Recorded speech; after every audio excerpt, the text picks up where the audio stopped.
we would like to welcome you in a new event of the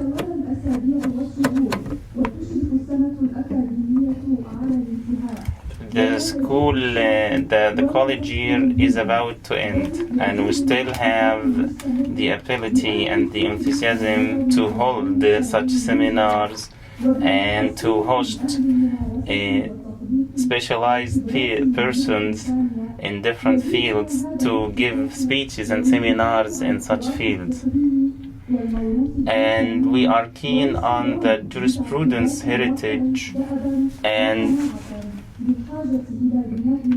on our understanding that we have to build a new ethical theory and to reach up new opinions about the modern issues that come up in the modern life. That is why today we will talk about one of the issues of the modern jurisprudence, which is the relation between the justice and the modern state. Jurists are divided into two: the jurists of opposition and the traditional jurists. Such difference have been deepened during the uprisings between the jurists of the state and jurists of the opposition.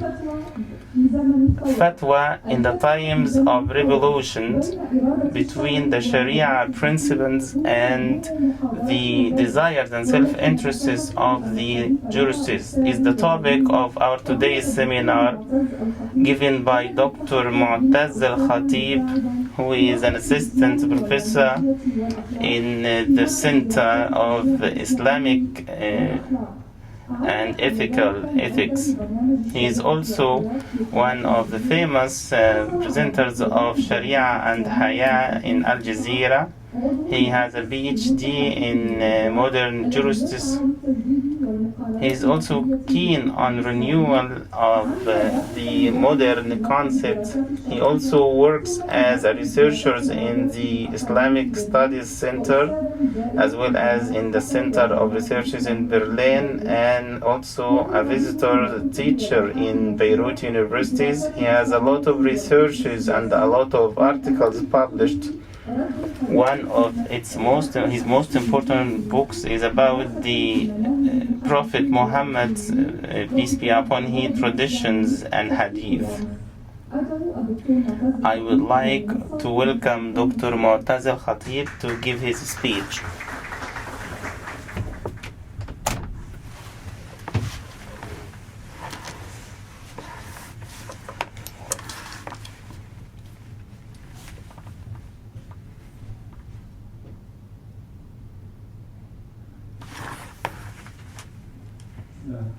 In the name of God, most gracious, most merciful, peace be upon our Prophet Muhammad. I would like to thank our colleague, Mrs. Fatma Al-Zahra, the center manager, and I would like to thank you for your kind attendance and your interest in this topic, which I think it is vital during these days, especially because the topic of fatwa has really witnessed a very important discussions and differences in the last few weeks. I think this topic has been a vital topic of conflicts during the Arab uprising. That is why I have carefully studied this topic since almost 3 years. In 2008, I have prepared a research about the problems of Islamic jurisprudence result from its relationship with the modern state, and all the issues that faces the modern Islamic jurisprudence depend on this topic, the relation what called the modern Ottoman state At that time, I have come up with two terms in which I have prepared some researches. I call them the opposition jurists and the traditional jurists. And each of these two jurists has its own way of thinking and his way of. And during the Arab uprising, I found that this dichotomy between the state jurists and the opposition jurists have been clear, and it has taken different trend from what I used to know. It was more clearer than what I used to claim between the state jurists and the opposition jurists. During this seminars, I will talk about three topics: is that the fatwa and the state, is the fatwa during the time of revolutions. I will briefly and summarize about the fatwas during the 5 Arab uprising countries. On the second topic, I will talk about the state jurists and the revolution jurists, and I will explain why there is these two difference. There is a big difference in jurisprudence between these two kinds of jurists, those who pro-state and those who pro-opposition. The third topic, I will talk about the jurisprudence references and the state. Of course, before I got into these three topics, I would like to briefly refer to about historical background about the trend of the Islamic jurisprudence. The word jurisprudence has resulted from the second half of the first Hijri. In the third Hijri, in the fourth Hijri, this term has become very clear and mature. This tradition term has been based on the four Islamic jurisprudence. It has become more traditional and mature, and this has ended to the 10th, 19th Hijri year, and most of the Arab states were under occupation. There were other challenges that faced the states and the authority of the jurists and the authority of the jurists in the society. During that time, there were other calls. There are several trends.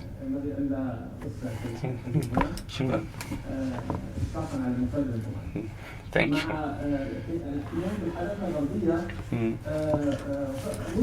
When they face the Western modernization, they have come up with new issues and topics.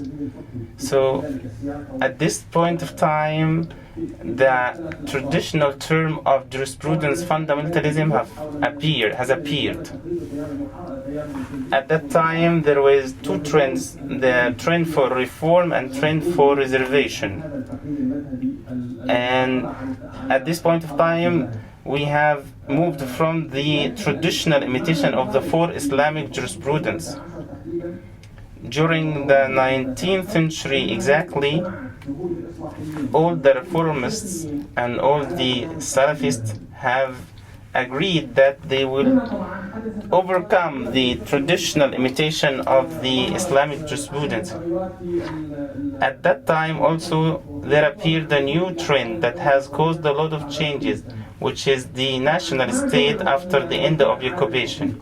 When the modern national state appeared, the world of the faqih has dramatically changed from the concepts and from the jurisprudence heritage. At this point of time, there has been a very broad activities for the jurists. At this time, there appears the division between the jurists. they have just taken the first trend is to take the old jurisprudence and just to apply it just as it is without any change, and the other trend is to reform and so that the jurisprudence heritage could just comply and go hand in hand with the modern state. Most of such jurists actually has not that loyal to the traditional Islamic jurisprudence. At this point, I think the Arab uprising give clear example of this relation, the complex relations between the traditional jurisprudence and the modern national state. I think the modern fatwa that has been issued recently really refers us to a lot of topics. The first topic is to the relation between the jurist and the state, and the methods and techniques used by the different jurists of different trends, and the topic of the impact of the political backgrounds of the jurists and their awareness of the political situation around them. The first topic now, which I've talked about this detailed background, historical background about the jurisprudence. We are in the 4th year of the Arab uprising. This is really important. This historical background is very important so that we could understand the current situation. It helps us about that such division between why there are pro-state jurists and pro-opposition jurists. Of course, as for the fatwa and the state fatwa in the time of revolution, I think that the national religious institution is one of the techniques used by the states to control the revolutionary masses, and calm them down and to put an end to the revolution from the beginning. I will talk now briefly about such a revolution. This is a revolution issued by Dr. Ali Goma, the ex-Mufti of Egypt. Now we listen to Dr. Ali Goma, who just tries to convince the revolutionary youths and give them salutation and say that, and convince them that they should all gather together under one legitimate personality, and said that such going against the state or try to ousted the current at that time Mubarak is forbidden. And the majority, he says that the majority of the Egyptian people at that time were with Mubarak, and it's forbidden to go against the majority. Now listen to Dr. Al-Bouti after the events of Dar'a, which were the beginning of the Syrian revelations. Now we listen to Dr. Al-Bouti, and he tries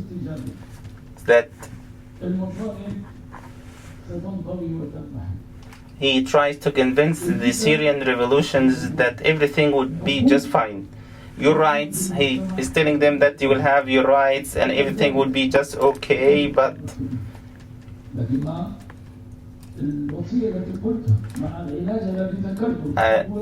the first step is we should stay at our homes, not to go into revolution against the current regime of Bashar al-Assad.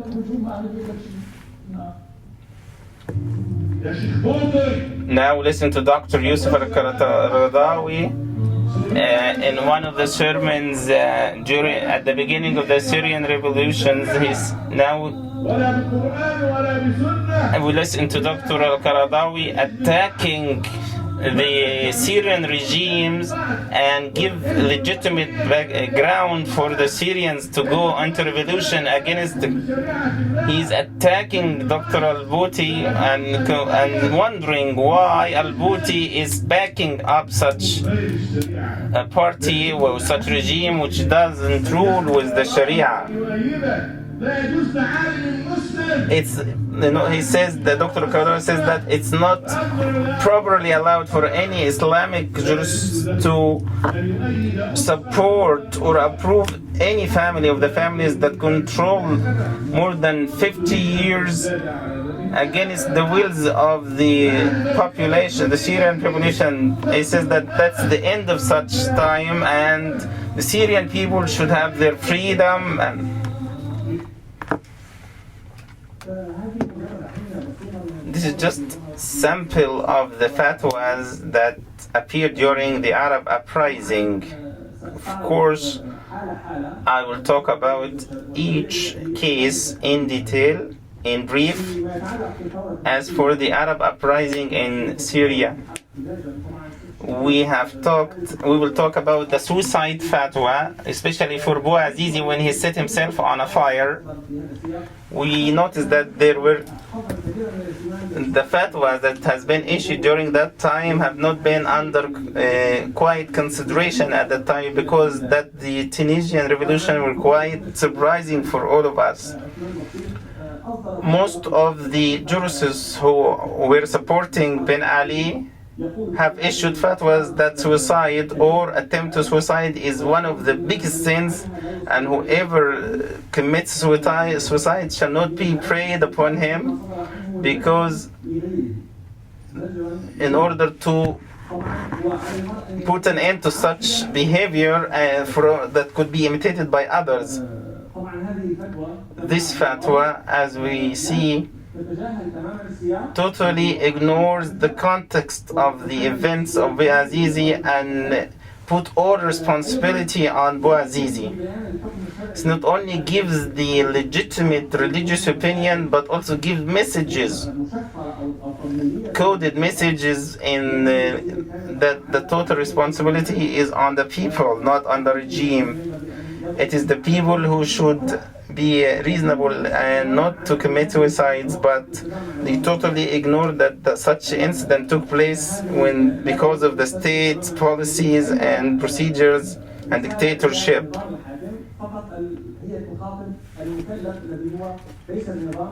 It only deals with the people. It has nothing to do with the regimes.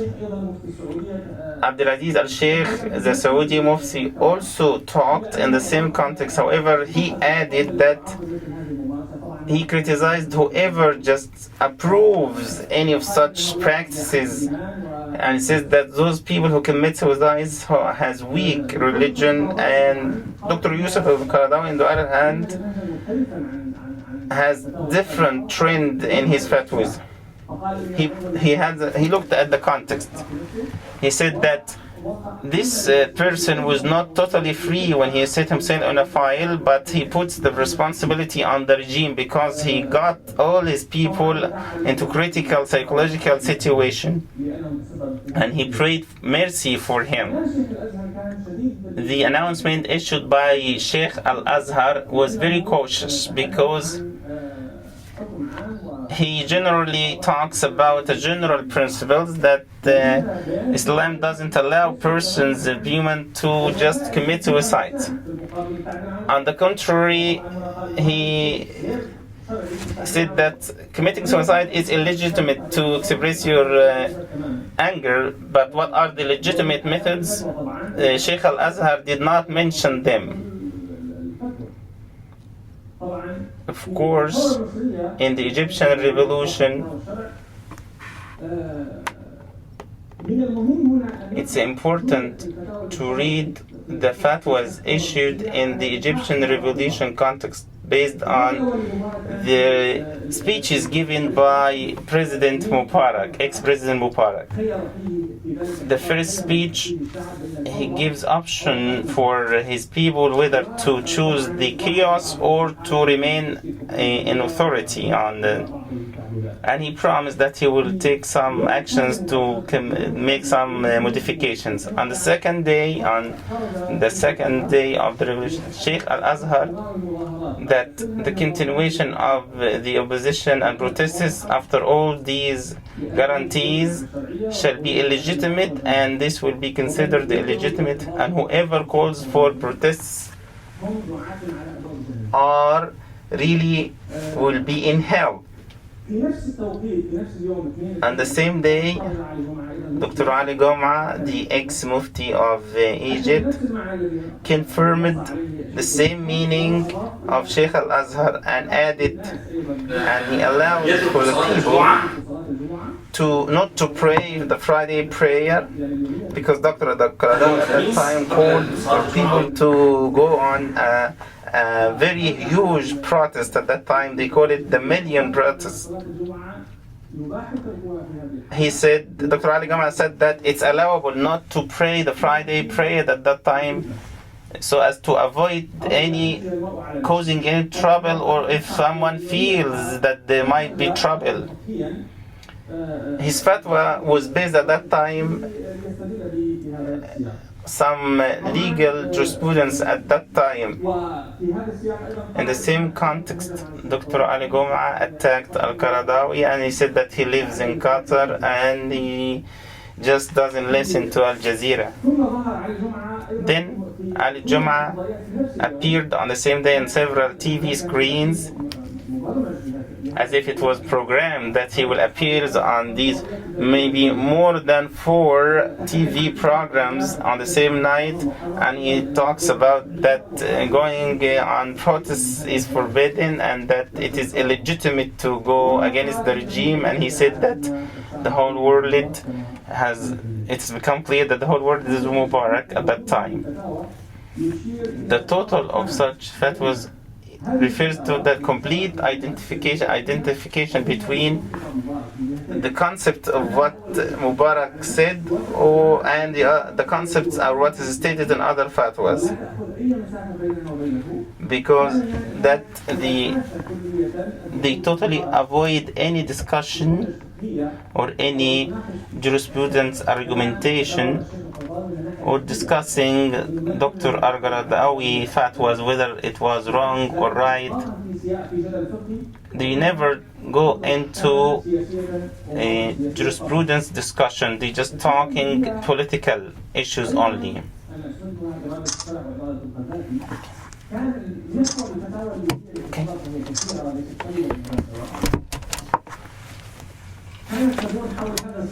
About Libya,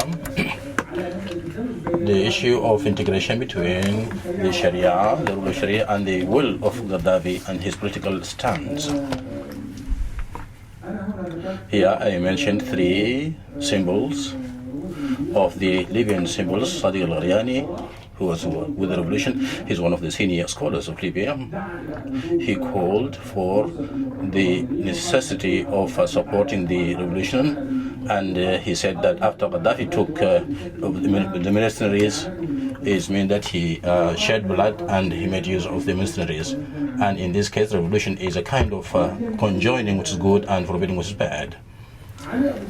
Ali Abu Sawa, who is one of the major Libyan sheikhs who were very supportive of the regime and used to appear on TV, he spoke about sedition, about conspiracy, about the absolute obedience to the ruler. He said there are some injustices, but God Almighty has his own discretion.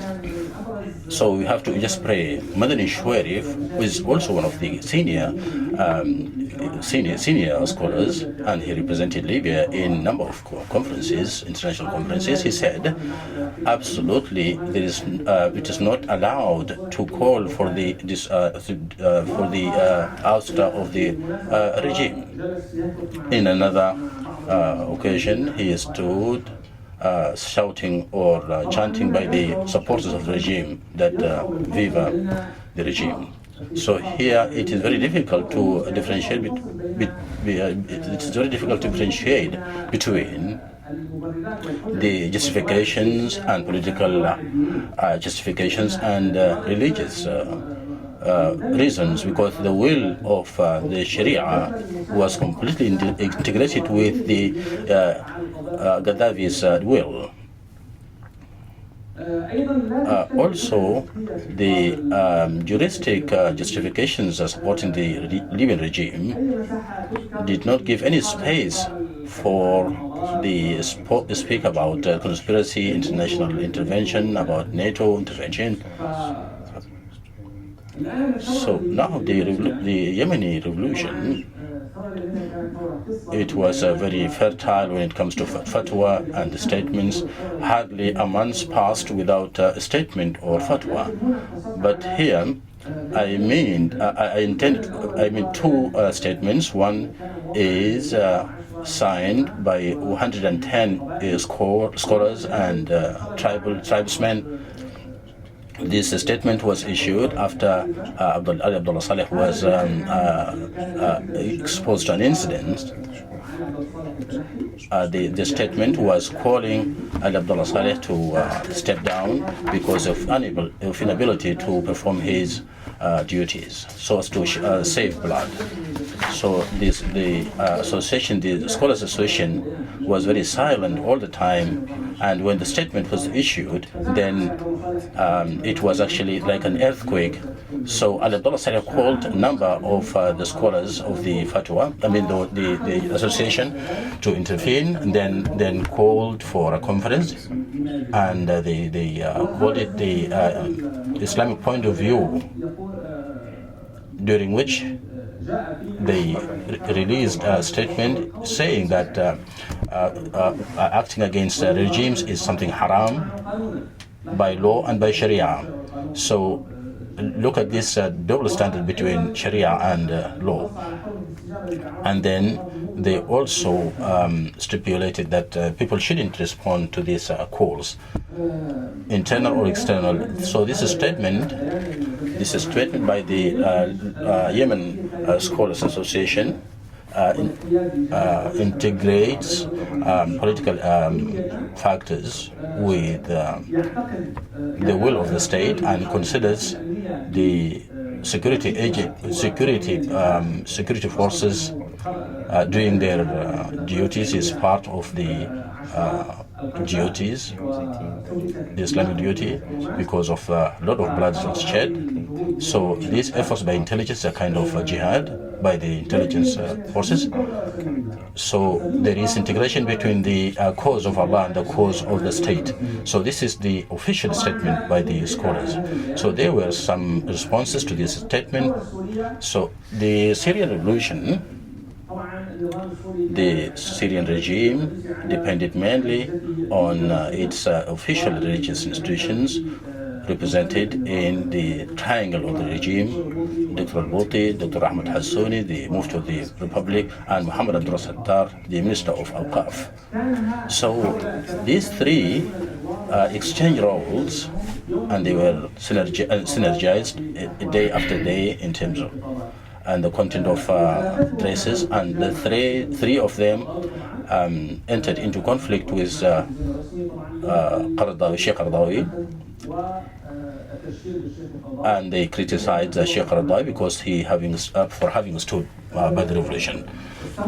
So this continued for some time, and a number of statements were released until August in 2011, when the president himself interfered, and he held meeting with the scholars, with sheikhs in Syria, and he asked them, or he requested the number of give them certain directives. He said the pulpit is one of the problems, of the venues that has damaged the cause. After he has used the same pulpit or the platform, the mosque platform, it is him who misused actually the pulpit. So he said the pulpit is not the ownership, it is owned by the sheikh, and it has certain sanctuaries that has to be observed. The sheikh becomes a partner to the bloodshed, because he knows that whatever he says leads to bloodshed, even if what he says is correct. And he said one of the issues that has one of the issues that the sheikhs have to tackle is to ban demonstrations. So those who do not do this means that they are opposing the principles of Islam. So here, in this case, the president himself is exercising the role of preacher, and he says something that is not, and he defines what is supposed to be observed, what are the principles of the Islam which are violated by some shuyukh, and then he blames the bloodshed on the sheikhs, and he turns a blind eye to the real perpetrators. So the content of the address here, so the same logic resort to mean that the scholars and Sheikh al-Bouti has issued a number of fatwas, and he blamed the demonstrators, not the regime, and he completely silenced when it comes to regime.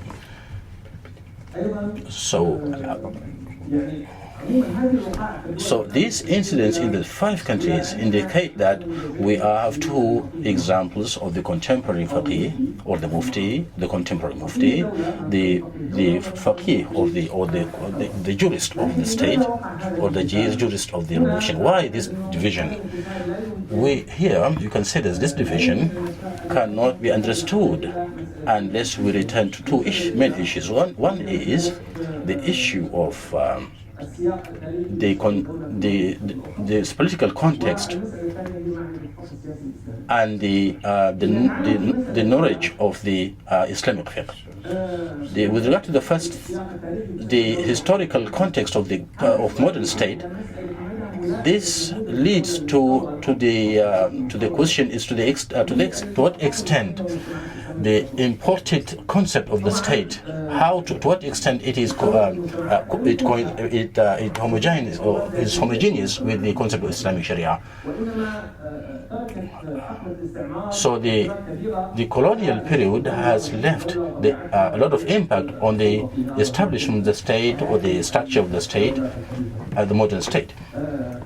So the modern state has been established on the ruins of the Islamic Khilafah, which actually was in harmony with the system, the Islamic system. But this new regime, because of this this disturbance of the awareness, jurisprudential awareness. So how to deal with this? How to deal with this is the reason behind the conflict. So this secular concept is the concept that has been adopted by the new modern state. So the states that have been established. So now the political Islam has got a different project, or a concept which is different from the secularist elite who are dominating the state in the post-colonial period. So here, the emerging states have established a kind of Islamic discourse which is parallel to the discourse of the Islamic movements. So here there is duplication between a discourse which is called official Islam, and the second one is the Protestant Islam. So the state controlled the religious affairs until the 90s. Production of the Islamic discourse through the Ministry of Awqaf and through media and the religious symbols, which are controlled by the state or allowed to talk to people in the context of the Islamic Islamic discourse. Why 90s? Because it was the openness of the general. So there is openness in the 90s. Two types of people actually benefited by this: the Islamic Brotherhood and the Salafists. These are the two institutions that have been banned actually previously. So there is some kind of chaos in this public arena, and there is multiplicity in religious multiplicity after the control of the religious affair with the state, in the state, whether the Syrian or the Egyptian or the Libyan. most of the traditional jurisprudential discourse was within the parameters of the state before the openness. Outside of this, outside the state concept, the Islamic conception has passed through three major stages. One is the modern state with people like Rifa Tahtawi and Khairuddin in Tunisia, and then the civilian state with Muhammad Abdu and Ali Abdul Razik, and then the Islamic state with Hassan al-Banna and his school. There are certain differences which we cannot discuss at this moment, but all this is very important to know the differences and how it happens historically. So this modern state and the civilian state were very closer to the idea than project, but this Islamic state has turned into a project with a movement with the masses supporting it. The third stage is a stage which actually led by the symbols of prominent scholars who issued actually fatwa parallel to the Islamic official Islam. It is no wonder that the people who opposed the revolutions are against the Islamic Brotherhood. Abdullah Jum'ah, Ali Jum'ah is against the Mufti of Syria, Ahmed Kaftaru, and the present Mufti of Syria, all are against Islamic Brotherhood. Dr. Muhammad al-Bouti, he is against Islamic Brotherhood. That was in 80s. He started to write during 80s and supporting the regime, and he was against Islamic Brotherhood. So all these symbols, it is no wonder this thing is something existential. This is extending. It is not something that of today. It dates back to decades ago. It is not something of today. So accordingly, this context, these fatwas are representation of this historical conflict between these two parties, or these two examples of religiousness. I would like to move to the other example, the other issue which would help us to understand this conflict. The issue of the Islamic political fiqh. This refers to the state, the relationship with the state historically. And this fiqh has been crystallized or formed in the presence of one Islamic rule, which is Islamic Khilafah. So it was homogeneous because it was produced within this Islamic system, but with the change in the political system and the society and the disintegration of the Islamic State into countries, then there is kind of disorder in this relationship. How to live in these emerging states and how to lead the Islamic jurisprudence. Previously, jurisprudence was the political reference to the political leaders and to the regime, and the faqih, who was actually the legislator, who was modern state. This is not the case. So we have the new role, which is the legal role. The legal system is now in the place, has taken the place of the faqih. So the state is not the state that reformists thought of, or the state that Hassan al-Banna thought of or dreamed of, and it is not the historical state during which the Islamic political thought grew up, and it is not the kind of Islam that the political field. It is not this kind of state. It is a kind of crossbred state. It is modern in terms of shapes and structure, but not modern in terms of Western modernism. There is no exercise of politics. It is just structures, modern in terms of structures and administrative structure. So the responses of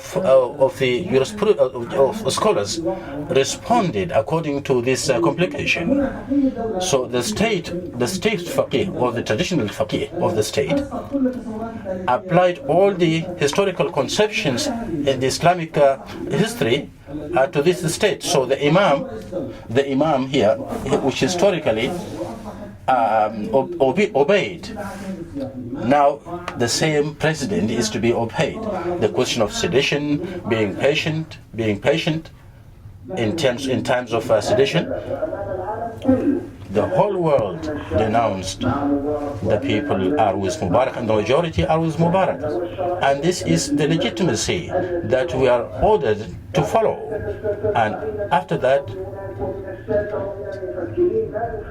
and then we listen to the ideologists and thinkers to say something which is against what the Prophet, peace be upon him, said, that the sedition is sleeping. May God curse the one who wakes it up.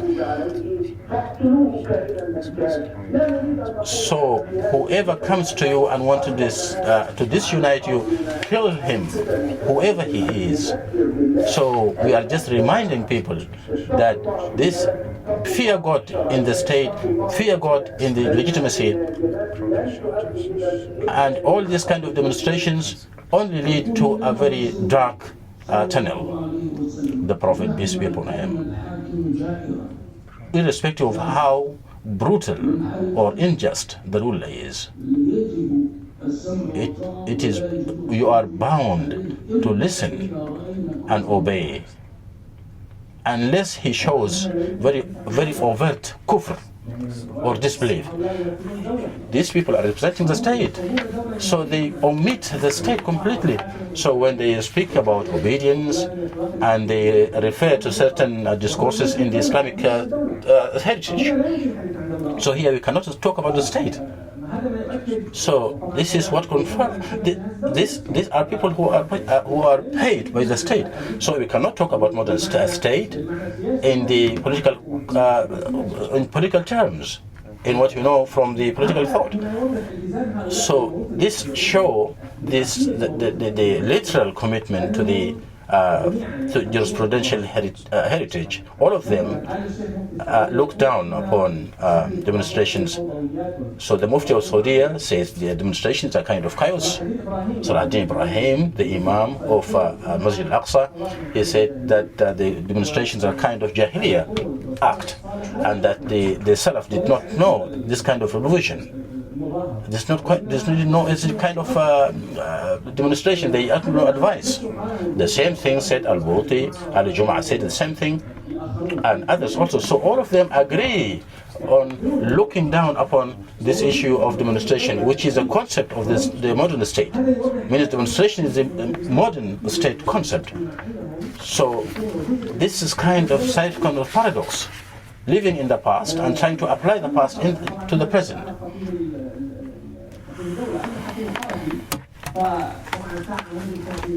As for the pro-opposition jurists, goes back to the 50s until a comprehensive Islamic regime is established. In this context, in building a comprehensive Islamic regime, in fighting the capital or the social regimes, he rediscovers the historical political jurisprudence and combine between its concept and the concept of new political science.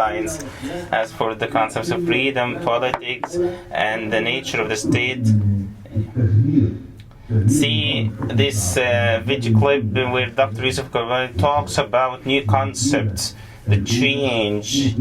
See, Dr. Qaradawi here tries to clarify there is an area of understanding between democracy and the concepts that is found in our Islamic jurisprudence.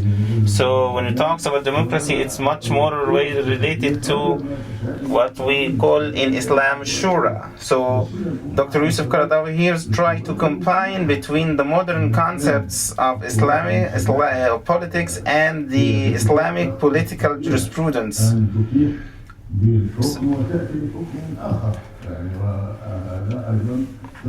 This is one of the forms that could be easily found in our history.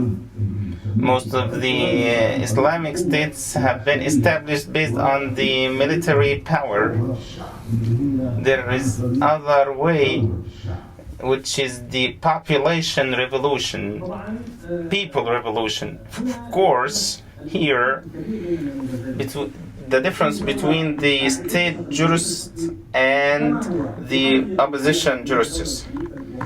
The state jurists just brings the previous and Islamic event and just apply them as they are. But the pro-opposition jurists just try to combine between the Islamic legal heritage and the new concepts of politics. Now I move to the last topic, which is the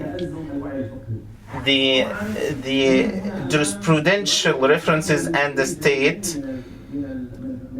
We have two different kinds of jurists, which are totally different from the jurists in the Islamic legal heritage. The state jurists and the opposition jurists are new trends in jurisprudence. They just appear as a result of dealing with the new modern state. I have come up to this with three topics. The first issue is the scope of the fatwa and its nature. Of course, the jurist in the pre-state stage, we have realized that seizing the power in the Islamic legal jurisprudence is only in the existence of a legitimate imam, popularly approved. Seizing power is only for seeking for power, and it is done with armed forces, and it is just carried out against a ruler that has taken the power illegitimately. These are the conditions for seizing power in the Islamic legal heritage, which is totally different from what the state jurists try to apply to the concepts of the Arab uprising.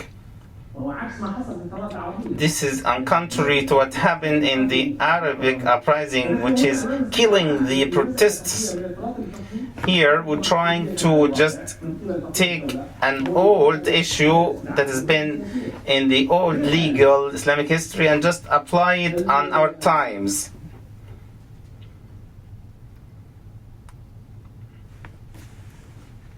Of course, away from such misconcept of jurisprudence, the fatwa in the Islamic legal history is to deal only with the fatwa has to do only for religious concepts and rights, is to explain the individual's rights and the ritual and the individual rights. It has nothing to do with the popular topics, which mean the political issues, because it just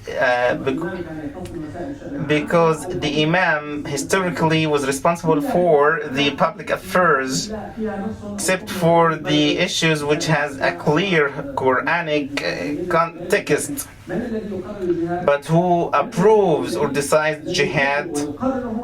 It is the imam who decides to go for jihad. So historically, these topics were not for the jurists to deal with. So when the fatwa goes for the public affairs, this is a new trend which was not known in our historical legal background. The concept of calling the jurist upon call based on the current situation to express and to legitimize the state's political situations. Generally, according to Islamic legal heritage, the Mufti or the jurist only interferes to explain the individual's rights and religious opinions. Historically, the jurists were not going into public affairs. The third topic, which explains that we are facing new kinds of the jurists, is that the form of the fatwa, the wording of the fatwa.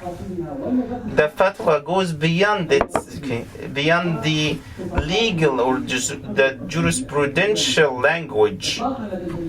it doesn't belong to the jurisprudence, whether argumentation or the language or the proof itself. Of course, such fatwa issued by jurists just uses the political languages used by political trends. For example, have a look at this fatwa issued by the some of the religious Syrian jurists who were supporting the regime at that time.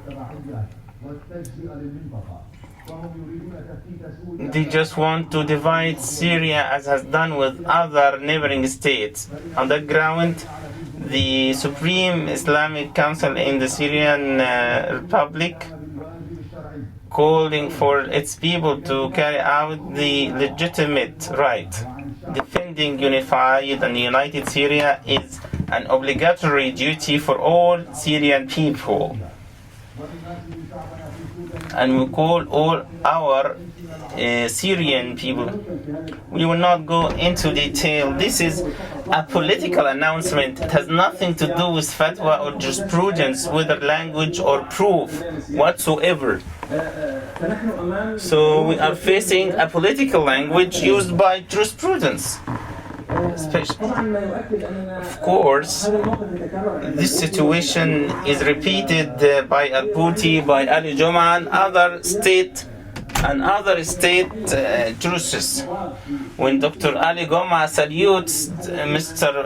ex-President Mubarak, in this case, he just mixes the religious with the political. In this case, he's not a jurist. We are facing a new kind of jurist based on the Psycho-Speaker agreement.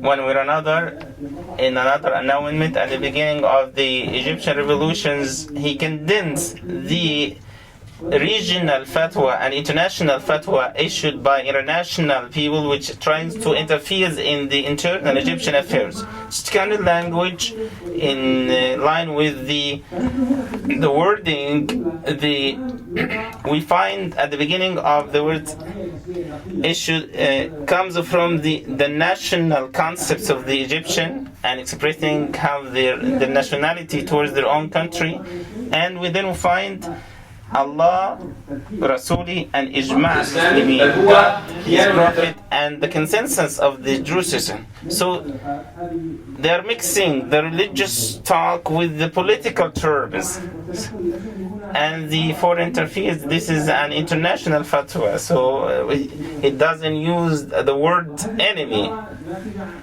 These fatwa are issued by international scholars, other international Islamic scholars. He does not refer to a difference in opinion, but refers to a political manipulation. So we find that they mix between religious and political languages. The traditional jurists or the state jurists just goes beyond its own rule, his own rules, and to defend the state. So he puts a new concept for religiosity.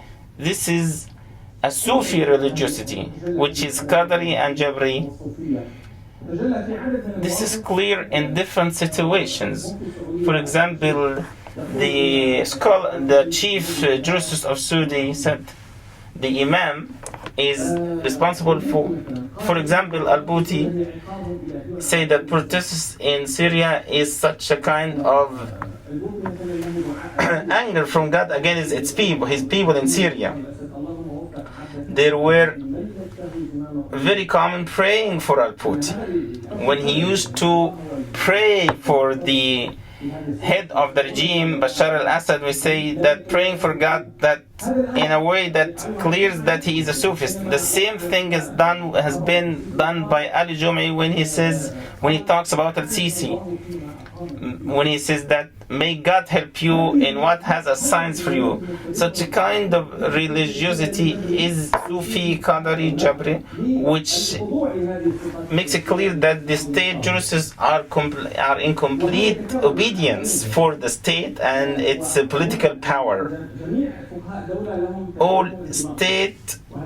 It is clear that all state jurists has some sort of Sufism in their religiosity. This means that they are one way or another has some Sufis trend. The Saudi Druses are not included in this example because they have different kind of religiosity. The two kinds of Druses have their own interpretation. The state Druses claims that he applies the ruling of Allah. The two kinds of Druses, this is a totally new historical trend that has never been found before in our Islamic legal heritage, as has done by I'm almost about to finish. Let us finish to this video and then we will end our speech. See what to oust or to go disobey the ruler at the time is a matter of disagreement. So Dr. Al-Bouti here tries to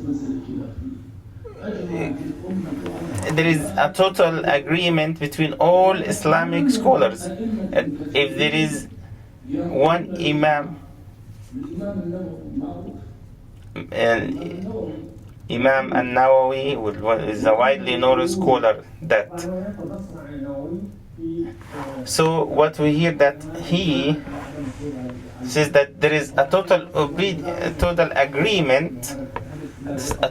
agreement between scholars, but Dr. Al-Bouti tried to mislead the Syrian people, but when he selective interpretations, and he says that there is a total agreement and consensus between Islamic scholars that disobedience the Islamic Imam is forbidden. However, this interpretation is really misleading for the Syrian population at that time. So we can find here that Dr. Al-Bouti manipulates politically in order to legitimize the Syrian regime. We can see in this video that the Minister of Endowments, the Syrian Minister of Endowments, just stands in the right of Dr. Al-Bouti. So, generally, and to summarize, the two kinds of jurists really have complex situations when dealing with political situation through modern nation states. The state jurist really is isolated, contradicting himself with the situation he lives in, which explains a lot of contradictions that faces the Al-Bouti, Dr. Ali Goma, and other similar scholars. So Dr. Al-Bouti wrote a book about that the peaceful protests is not considered disobedience against the ruler. When the Syrian revolution took place, he said that disobedience, the ruler is forbidden. Of course, Ali Goma contradiction and contradictory opinions, as well as Ahmed al-Tayyib, they all have contradictory opinions and a lot of complex situations in which you find contradicting fatwas. So at the beginning he was just supporting the revolutions, and when the Al-Sisi ousted Morsi, he says he issued an announcement, a very important announcement, when he says that when the authority just says that when the political power uses violence and weapons to attack the protesters, ends the contract between the regime and the people. So all such opinions is not coming from the Islamic legal heritage. It's just coming from political backgrounds. The movement Faqih also have suffered the problem with his relations with the state, so he mixes then between the concept of Islamic heritage and the contemporary issues, but the revolutionary Faqih is more homogeneous with himself than the Faqih of the state.